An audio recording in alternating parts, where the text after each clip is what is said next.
My brothers and sisters, each one of us has a candle or a baton or whatever you want to call it. Or let's be more precise, we have the deen of Allah. We thank Allah. What's your duty? To pass it on. Primarily to whom? Your own family members, your children. How are you going to pass it on? Simple.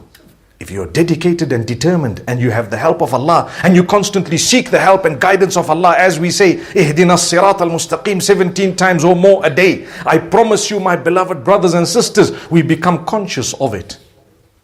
And then we enjoy. Because the children are there. Do you know there are people who don't want their children to mix at all in society and community, because they believe that the minute you're going to mix, you're going to get bad habits that are going to develop within you. We have a small problem there too, because when you're not there, those kids are going to have to mix with society. At some point, they're going to swim in the deep end. You're going to have to get them exposed to something. Teach them how to deal with the negatives. Don't remove them totally from it, because they are going to need to deal with it. I used to say when I was a little bit younger that, you know what? Imagine if the world is so corrupt right now. We fear, how will our children cope? Right? We got to hustle and we got to do so many things and we got to navigate through the corrupt world and so dangerous. What's going to happen to our children? Isn't that the worry of the parents? Trust me, you got to leave that to Allah. If you haven't exposed them to all of that, then you've got to worry. When I say expose with the intention of assisting them to cope and to know how to deal with, not expose in order for them to dive into. There's a difference.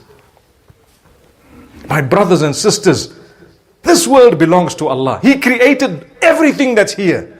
And so He knows what's going on. He wants us to stand up and rise to the challenge. Rise to it. Don't lose hope. Don't become despondent. I promise you, we all say the world's become a bad place. Sign of Qiyamah. Qiyamah is near. Yes, those statements are true, but I want to tell you, there is hope in the mercy of Allah.